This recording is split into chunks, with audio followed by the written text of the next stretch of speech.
Hello दोस्तों, स्वागत है आपका अपने चैनल 2020 क्लासेस पे। आज हम आपको जो कल नवोदय विद्यालय प्रवेश परीक्षा के 20 क्वेश्चंस कराए थे, उनमें चैप्टर का नाम था संख्या और संख्या पद्धति।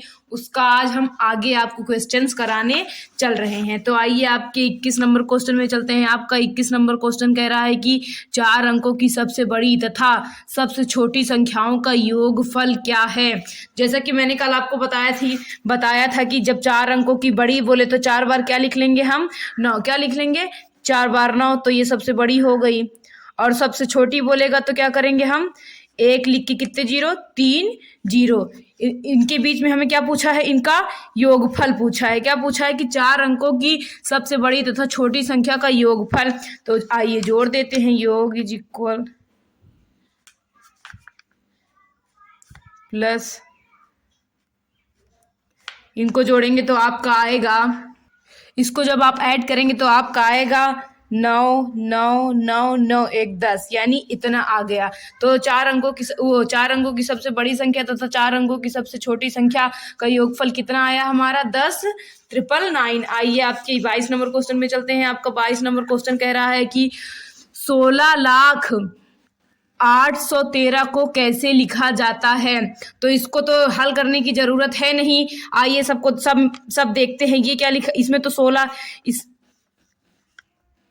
16 लाख, यहाँ ये तो 16,813 ही है कि नहीं। उसके बाद ये कितना है, 1 2 3 4, इकाई दहाई सैकड़ा हजार 10,000 लाख। ये 16 लाख तो है, लेकिन तो 1,60,830 है, ये भी गलत है। इसको पढ़िए, 1 2 इकाई दहाई सैकड़ा हजार 10,000 लाख 10 लाख।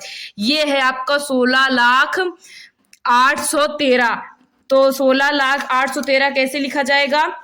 आपका 22 नंबर क्वेश्चन है, 16,0813। इसको आपको इसमें लिखना है, अंकों में लिखना है। 16,0813 को आपको किसमें लिखना है, अंकों में लिखना है। तो हमारा कौन सा ऑप्शन सही हो गया, थर्ड ऑप्शन सही हो गया। कैसे लिखा जाएगा, 1,0,0,813। तो देखिए आप इसको पढ़िए, इकाई दहाई सैकड़ा हजार 10,000 लाख 10 लाख। तो ये आपका कितना लिखा है, 16,0813। आइए आपके नेक्स्ट क्वेश्चन में चलते हैं। आपका नेक्स्ट क्वेश्चन आपसे कह रहा है कि संख्या 214.56 में, यहाँ आपका दशमलव लगा है, ना दिख रहा हो तो मैं आपको बता दे रही हूँ कि संख्या 204.56 में अंक 5 का स्थानीय मान क्या है। तो आइए निकालते हैं।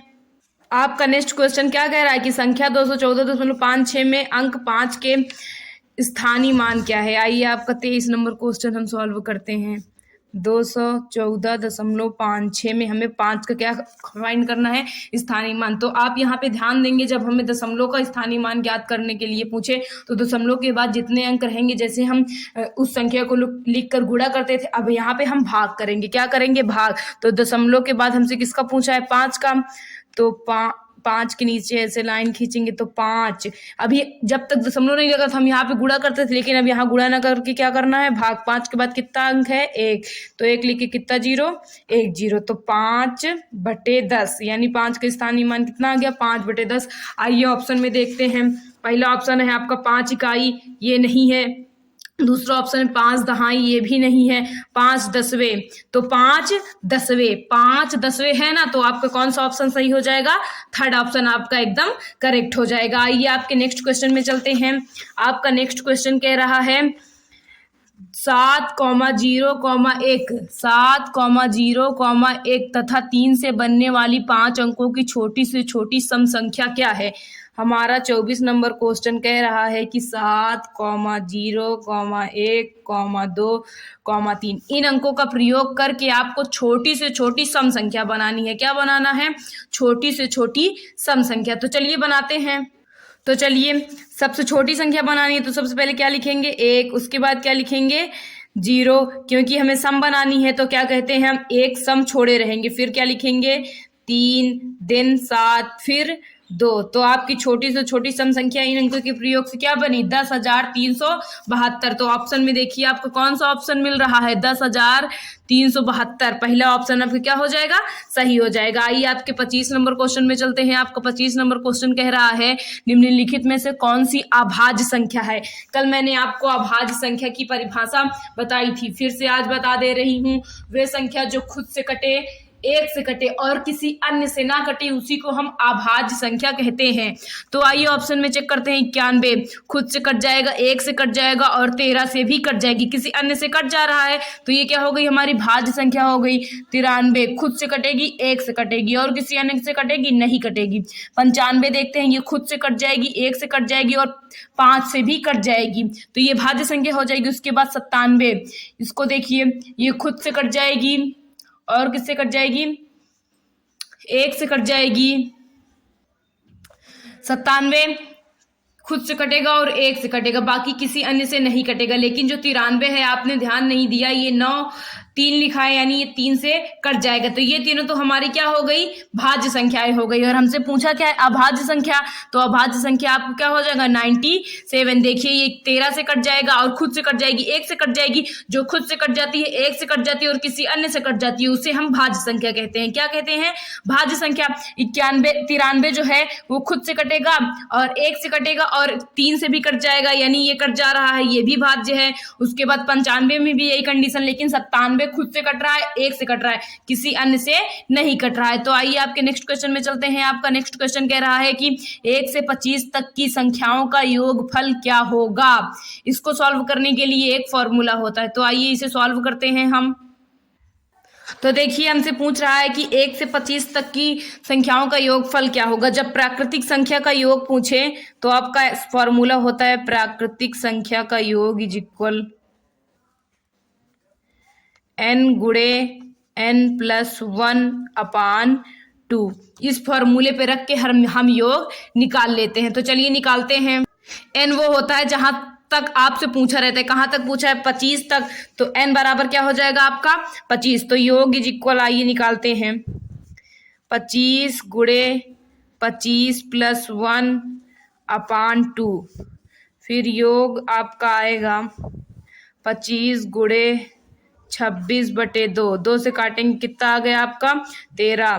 तो योग आपका आ गया 25 गुणे 13।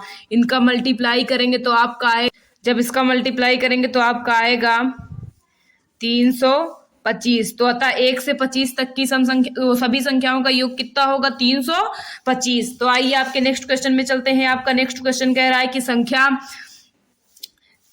30,746 में किस अंक का स्थानीय मान सबसे अधिक है? तो जाहिर सी बात है, जो सबसे आगे होगा उसका स्थानीय मान सबसे क्या होगा? अधिक है। तो सबसे देखिए, मैं आपको निकाल के दिखा दे रही हूँ। आपका 28 नंबर क्वेश्चन है, 30,746 में बोल रहा है कि किस अंक का स्थानीय मान सबसे अधिक होगा। तो देखिए 6 के बाद एक भी अंक नहीं है, तो 1 इज इक्वल 6। फिर 4 के बाद एक अंक है, यानी 10 इज इक्वल 40।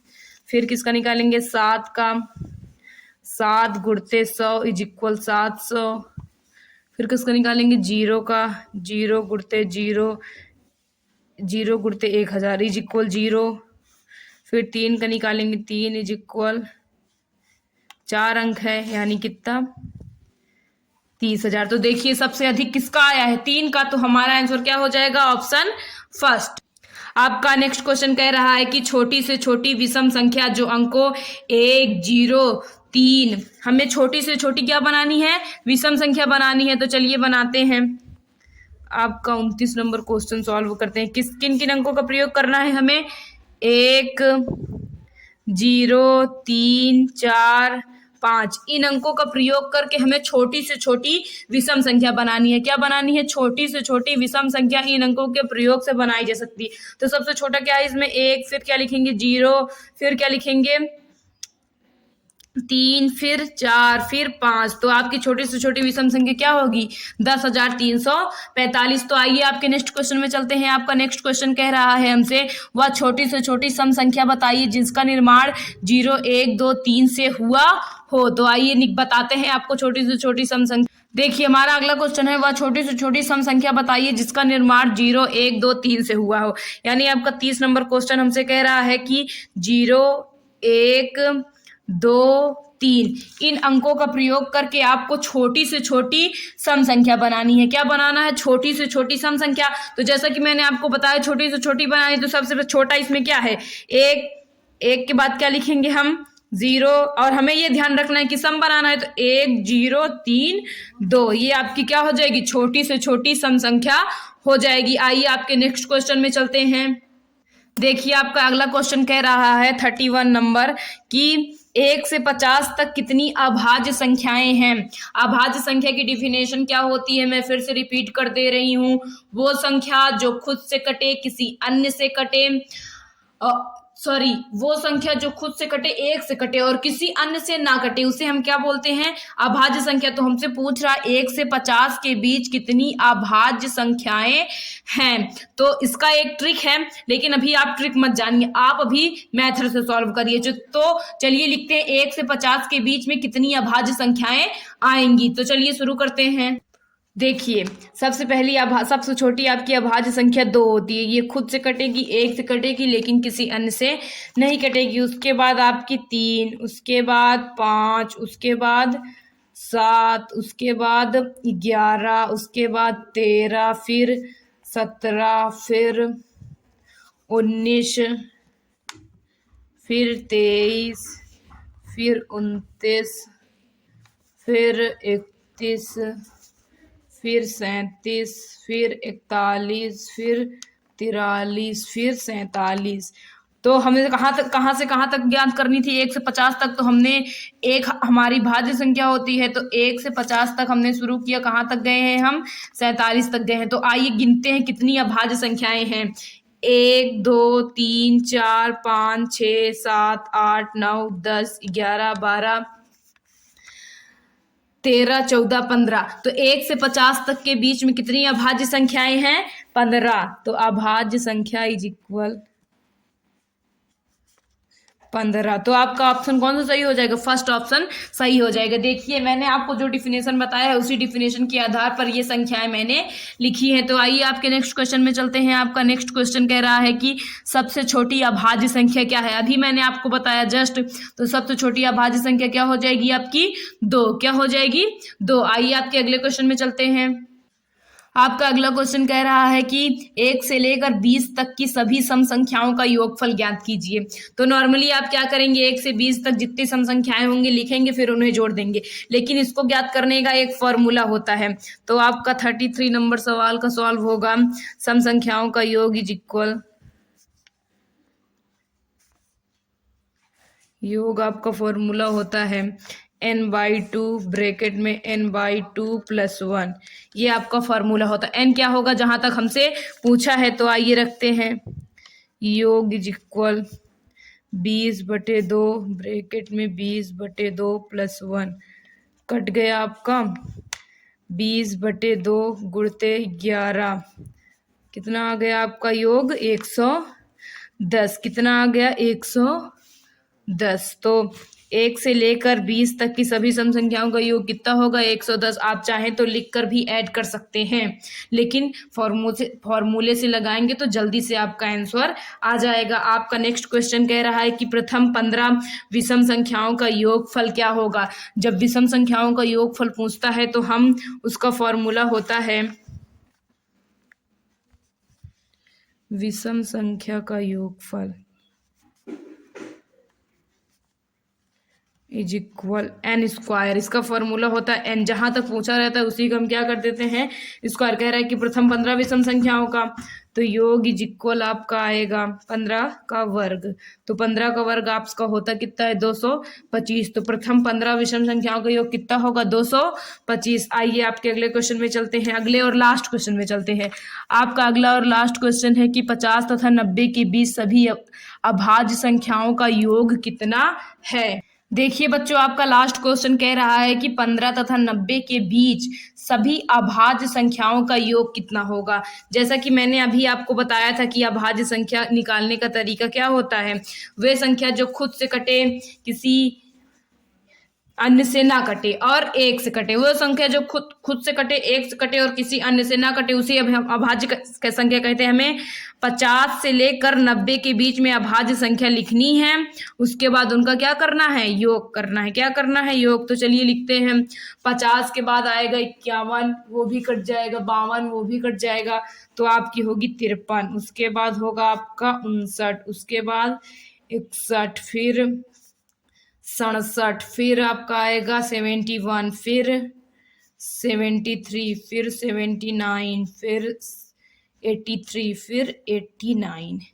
ये आपकी 50 से लेकर के 90 तक की अभाज्य संख्या है। इनका हमसे योग पूछा है, तो योग is equal 53 plus 59 plus 61 plus 67 plus 71 plus 83 plus 73 है, प्लस 79 प्लस 83 प्लस 89। इन सबको जब ऐड करेंगे तो आपका ऐड करने पर आएगा 635। कितना आ जाएगा, 635। तो आज हमने आपको कल जो 20 क्वेश्चंस कराए थे उसी सीरीज में आगे के क्वेश्चंस कराए हैं। और ये क्वेश्चंस आप ये हमारी प्रश्नावली फर्स्ट थी। इसके बाद हम आपके सेकंड में चलेंगे और चैप्टर का नाम है संख्या एवं संज्ञा पद्धति। इसके बाद हम अगले चैप्टर में भी चलेंगे। अगर आपको हमारे द्वारा बताया गया कॉन्सेप्ट ना समझ में आ रहा हो या जरा सी भी प्रॉब्लम हो तो प्लीज़ कमेंट करके ज़रूर बताइए। हम आपको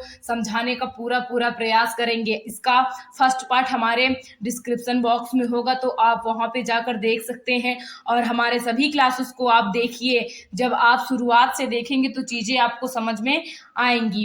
अगर आपको हमारा वीडियो पसंद आ रहा हो तो प्लीज़ वीडियो को लाइक कीजिए, चैनल को सब्सक्राइब कीजिए और वीडियो को ज़्यादा से ज़्यादा शेयर कीजिए। Thank you.